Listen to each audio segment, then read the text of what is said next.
All right, well, welcome back. Here's week 2. Week 2, 4 weeks of success. And the first thing we need to do, we need to talk about what you were assigned to do at the end of week 1. I gave you very specific tasks that needed to be performed during the next 7 days. So let's address that very quickly. You know, what I'd like for you to do, and we're not going to do it together, obviously. You're watching this. You need to do it on your own, or maybe with a group of people who are watching this. But you need to ask yourself these kinds of questions.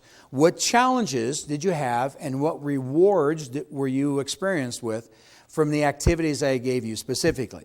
When you added names, when you went out there and tried to get a name and address, what happened? What was the challenge? What was the stumbling block? What was the difficult part of that? What did you find that, wow, this is a little easier than I thought? What were the things that made you feel pretty good about what you did?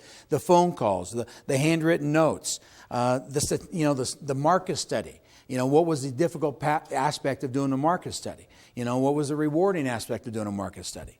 You know, so those activities, that's really important. And what one I did is get. I hope you take the task seriously, because you're not just watching this DVD series so that you can hear me, you know, here's what you do and then don't do them.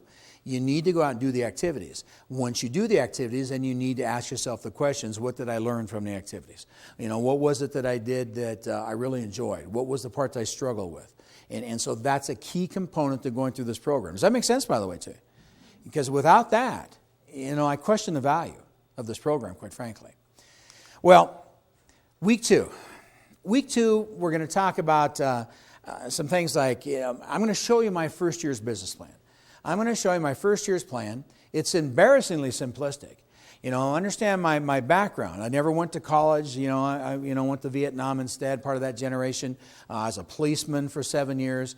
And so when I came into the real estate business and they asked me, well, you need to write out your business plan. And I said, oh, I'm happy to do that. What is that? And they explained a business plan to me, and I said, okay. See, my interpretation of a business plan was nothing more than at the top of the page, how much money do you want to make? And then the rest of the page, what do you got to do to make it? And so my first year's business plan, I only wrote down 8 things that I was going to do. I made a real fundamental decision. And maybe it's really important that you hear this at this stage of the program. Here we are just entering our 2nd week now, got our feet wet. You're getting to know my style a little bit and what I'm going to have you do. Maybe the 2 most important decisions I made was, number 1, as I watched other agents in my first few weeks and I saw all the activities they were doing. Remember our conversation, how I shared with you I went to lunch with the agents and heard all the things they did, and I was overwhelmed by all the things they were doing. The first decision I made in my real estate career was this one. I decided to do fewer things than most other real estate agents, but once I decided which things I was going to do, I made a commitment to do those things very well and very consistently. So what I want you to hear, do fewer things, but do those things well and consistently. So well and so consistently, you become known for them. And then I'm going to share something with you that I've seldom shared with audiences. And quite frankly, there's just so many ideas I want to share. I don't have enough time. But it is burning right now in the forefront of my mind, and I want to share it with you right now as we start week 2. I also believe one of the key reasons that I had more than my share of success in this business, perhaps, is because I made another fundamental decision. As I looked at the different ways to become successful in this business, and I watched other real estate people, some do well, some not so well. A lot of people just mediocre. What I accepted was that, and I'm going to see if I can say the words, because I hardly ever say these words out loud, so I'm going to see if I can say them so it'll make sense to you. Ready? I decided that I would try never to make a decision, a business decision, based on the fact that in order to succeed with that decision, that it was dependent on me being the exception to the rule. I'm going to say it again. If in order for me to succeed with this activity, I had to be the exception to the rule, then I was bound and determined not to go there. Does that make any sense to you? Some of you are still struggling a little bit with it. And I understand it's difficult for me to put it across in words. Here's what we're going to talk about.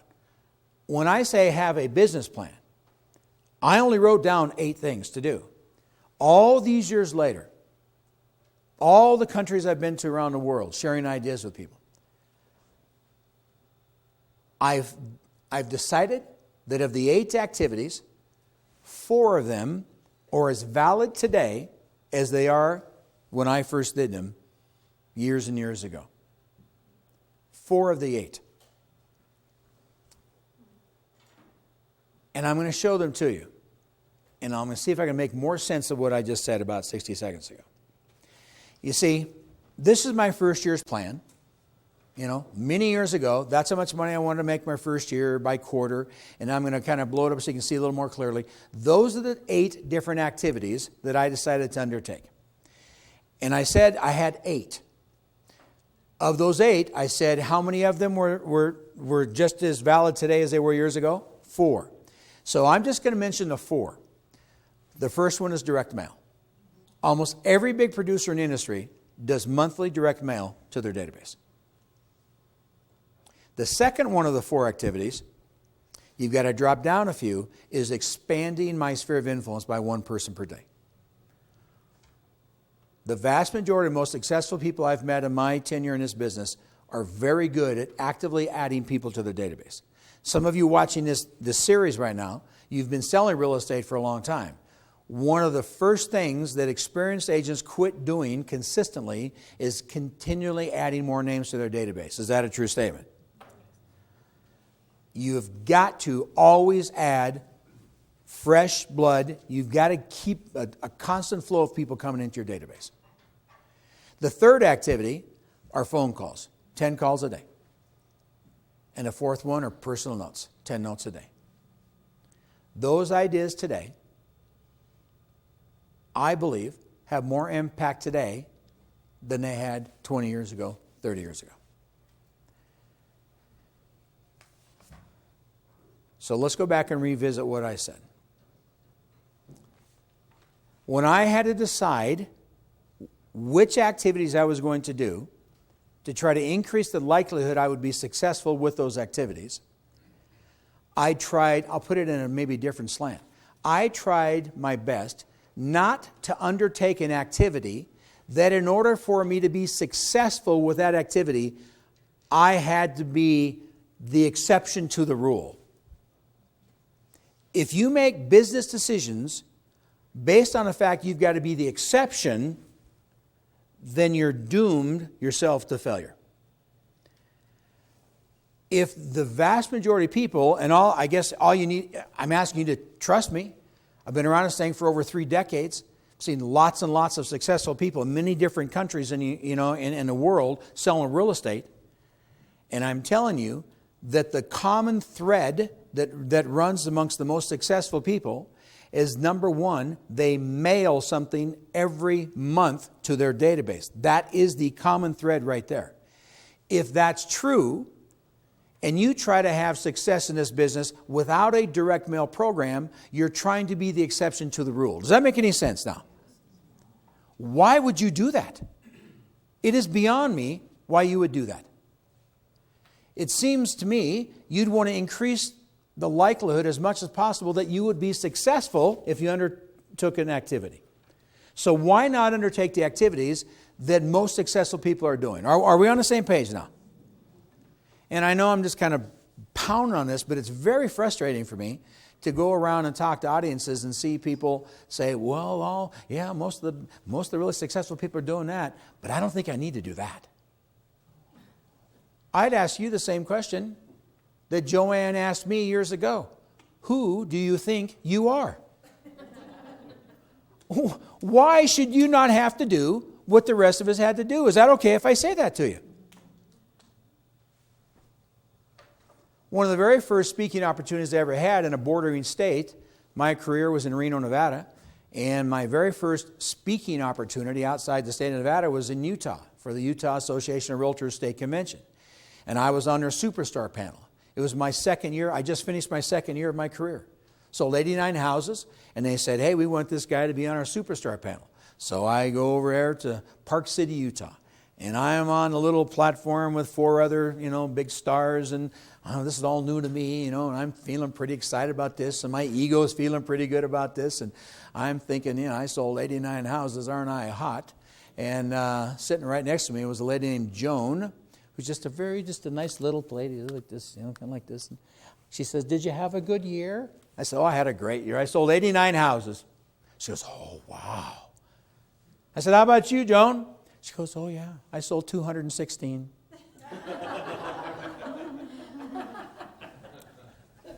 Thank you. You see, we spent an hour and a half sharing just the best ideas we had, all 5 of us. My first experience. It's all done, 400 or 500 people in the room. And then people come up and talk to you privately, and that's what's pretty cool too. And they're talking for another half an hour. They finally all go away. And there's one guy standing over in the corner. True story. One guy, just kind of peculiar, just standing over there waiting. You could tell he's waiting for everyone to leave. Everybody's gone, packing up my stuff now, and this guy comes over and he said, "Okay, I got a question for you." I says, "Yeah." He said, "Everybody's gone now, so you can tell me this." I said, "What's that?" He said, "What's the real secret?" I said, "Pardon me?" He said, "I know you don't want to share the real secret with everybody, but they're all gone, so I thought I'd just wait till they're all gone. What's the real secret?" I had just poured everything I knew into that 90 minutes. And I was dumbfounded. And I found myself going, "God, did I not tell him the real secret?" And I said to him what everyone knows who's watching this. There's no secret. There's no secret to having success in this business. It's pretty well been invented. I didn't invent it. I learned from other people who are successful. You, in turn, are learning from people like me who have been successful. But you know what? Maybe that wasn't totally accurate years ago when I said to myself and to him, there's no secret. Maybe there is a secret. You see, if you look at that very simple business plan, and you see things on there like, I'm going to expand my database by 1 person a day, Monday through Friday. I'm going to send out 10 handwritten notes a day. I'm going to make 10 calls a day. I'm going to mail every single month. I've come to learn there is a secret. The secret is this. When you look at my business plan or other successful people's business plans with these kinds of activities, nowhere do you see anywhere on their business plan does it say, I'm going to try to call 10 people a day. I'm going to try to mail every month something to somebody.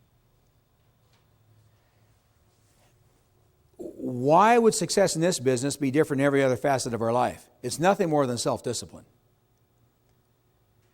And so now let me kind of layer in for you for consideration what I said in week 1. I became more mechanical.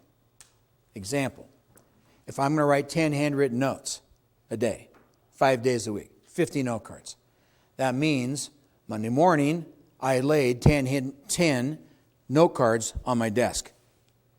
And then 10 more, and 10 more, 10 more, 10 more. I had 5 stacks of 10 note cards. I got busy, just like you guys get busy. And today I only wrote 7. That's all I could get done. Busted my tail just to get 7 of them done. That meant tomorrow I had to write what? 13. That's what it means.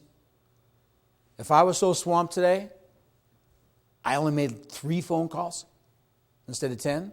That meant tomorrow I had to call 17 people. And if you live that way and run your career that way, you'll only do that to yourself 2 or 3 or 4 times and never do it again to yourself. So it's 6:15, it's 6:30, and I want to get home because I'm tired, and I got 5 cards still sitting there from today. More often than not, I learn to just buckle up and just get those note cards written before I walked out of the office in 15 or 20 minutes to get it done. because I didn't want to face 15 of them next day. You with me on this? That's the secret. That is the secret. You simply do what you say you're going to do, not try. The foundation of my career, along with most big producers, are there exceptions? Absolutely, there's exceptions. There's some very successful people that don't do direct mail, but they're few. And go back to what I've said now like 4 times. Why would you base your success on the fact you might be the exception? Why would you do that? And so, what do you mail? People ask all the time, what do you mail? I don't know what to mail. Calendars, flower seeds, pot holders, magnets. God knows in this industry, if it fits in an envelope, we mail it. I don't care what you mail. I'm not knocking anybody's mailing program. I think whatever you mail is terrific. I will offer this to you, however. I think that some things you can mail can add to the impression people have of you, not just mailing for the sake of mailing. Many of the people watching this series are new to the business. You have very little, if any, success. So let's go back and revisit what I said in week 1. The biggest obstacle you face in your first year or two is that people continue to see you in the capacity in which they had met you prior to your career. And so that's why the second month of my career, when I decided to start mailing things to people, I made a decision to mail them what I called evidence of my success. I want them to see I'm not just in the business. I don't just subscribe to a newsletter and mail out a newsletter. I mail them things that people can see that, hey, he's not just in the business, he's doing well in the business. Because the more success they see us have, the more confidence they have in our ability, and with that more confidence, they're more likely to refer us. Are we all together on that one? Going back to week 1, what we talked about. Well, what success do we have in this business? As far as I know, we only have listings and buyers. That's all I know that we've got in this industry. And so I mailed every single month what I called my listing flyers, and I mailed my buyer flyers. So if I took 4 listings this month, then I had 4 flyers that I printed up. If I took 11 listings, I got 11 flyers. I folded them over. I don't use envelopes. I use computerized mailing labels. I use a bulk rate permit number, if that's appropriate, wherever you're watching this video. And I mailed them out to my people every month. They look like this. It says, do you know a buyer for this home? I've just listed another property. I got a black and white picture, got a 5-line description. It says on the bottom, if you know someone who may be interested, have them call me for more information. It's not color. It's not fancy. It's on copy paper. Now, if you're watching this video series and you're in a market that the properties are very expensive, you need to be sensitive to that. You might have to upgrade the quality of the paper. You might have to go to a color. Is that true? You need to make that decision. In my era, in my market, that wasn't necessary. And so I mailed out 4, 6, 7, 10. Some of you have a direct mail program you're using now, and you like it. Terrific. I'm not saying replace it, but you know what I am saying? Consider whatever you're mailing now, why don't you consider adding to that mailing something that shows your success? Yes or no? Yeah. So don't do away with something that you like. Add to it. Put something like this on there. Maybe just little pictures of all your listings. Maybe just little thumbnail pictures. Maybe little 4 or 5 line descriptions. There's a bunch of people watching this series. They don't take 4, 5, 6, 10 listings a month. And they're saying right now, you're saying to yourself, well, I can't do this. I can't do this idea. Yes, you can. When I was new, when the agents in my company, when they were new, we used each other's listings. I would go to an agent and say, hey, I need to send out some flyers this month. I only took a couple listings myself. I'd like to send out like 5 or 6. Could I make up a flyer of your new listing and include it with my mailing? And then I simply change the I've just listed to what? We've just listed or just listed. And now let me tell you this, from many years of experience, personal experience and observation, please hear these words. It doesn't make any difference what you say. They don't read the words anyway. No, it's the truth. All they see, follow me, look at the flyer now. They see your picture and a picture of a property. To them, that means you're having what? Success. That's it. That's the essence of the program. I also mailed along with my listing flyers every month what I call my buyer flyers. They said, you know, home for these buyers. I'm currently showing properties to the following buyers. And I put the buyers I was working with by name. And then I said over in the description part, the price range, area, some of the features, the amenities they're looking for. And then at the bottom it says, if you know someone who may want to sell a home that meets the needs of one of my buyers, please call me. Evidence of my success on the buyer side as well as the listing side. A lot of people are not comfortable putting their buyer's name on there. You're in a small market. Well, then don't. Put buyer ABC, buyer 1, 2, 3. I don't care.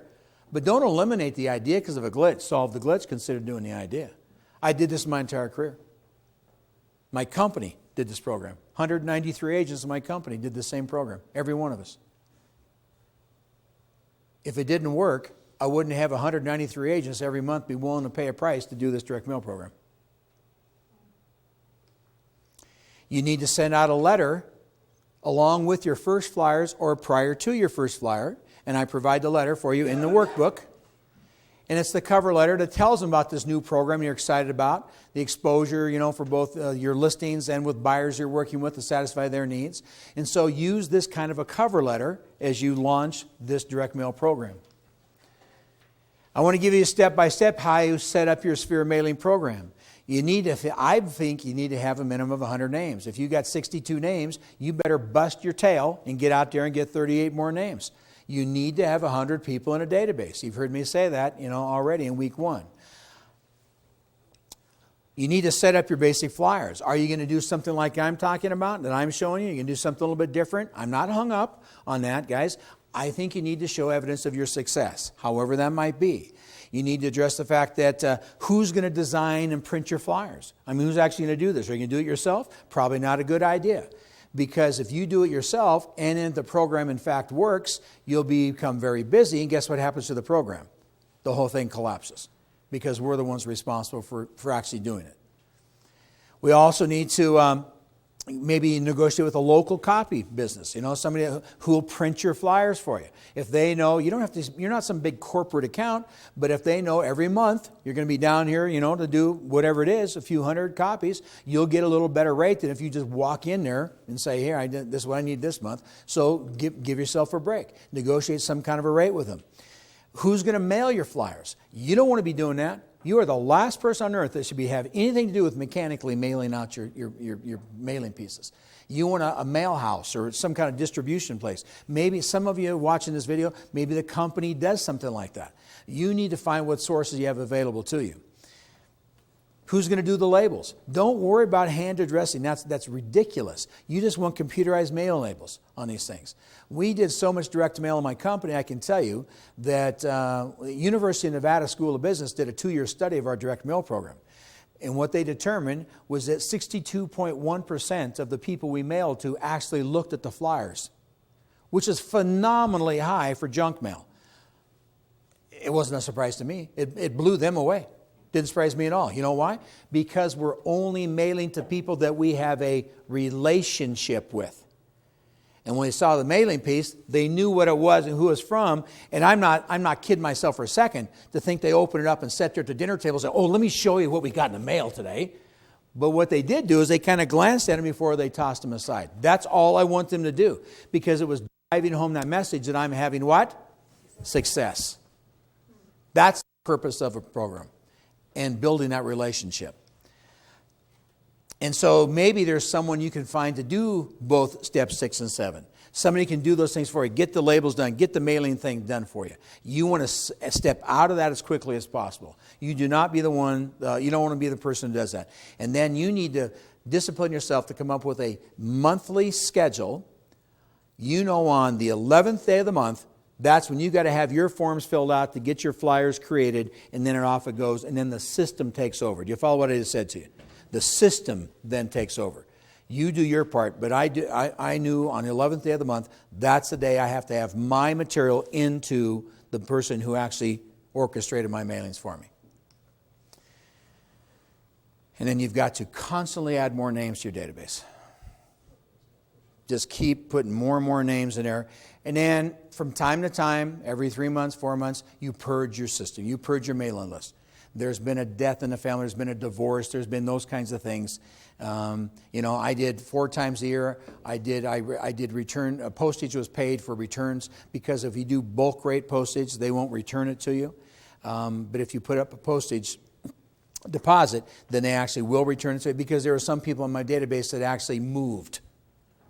Okay? I didn't sell their house. Not a good sign. So you just kind of write that one off, all right, and take them off the list. That's real world, is it not? And so 3-4 times a year, you do the same thing. Open houses. A lot of people like open houses. I was an open house agent. I generate a lot of leads. In the first 4 weeks of this program, I encourage people to sit open houses. I think it's a good way to generate some activity if you're relatively new, maybe struggling a little bit. So I've got responsibilities beginning with Monday. What you do to get ready for the open house coming up this weekend. Some of the things that I espouse are a little bit different than a lot of other people. I think I'm real, you can see how specific I am. Write the copy for the ad. You got to get your copy turned in. Mail that seller preparation form. Tells the seller, you know what the seller preparation form tells them? Clean up your house and leave during the open house. I mean, that's really what it says, okay? And so I do that on Monday. On Tuesday, I get the invitations mailed out to what I call the zone farm, which are the houses around the surrounding neighborhood. I want people to know about the house. I also mailed invitations to what I call target pricing. Target pricing was based on a statistical phenomena that I discovered years ago. The average seller, when they sell their current home today, the next home they buy is 52% greater than the home they just sold. So use just simple numbers. If they sell a $300,000 house, they buy something in the mid-400 range. If they sell $1 million house, they buy something in the mid 1.5, 1.7, in that range. If they sell a $200,000 house, they're going to buy something in the $300,000 range. You follow what I just said to you? That's a statistic. That's a proven statistic. What that meant to me, you see, I'm not the brightest guy out there. I never went to college. I have no business experience.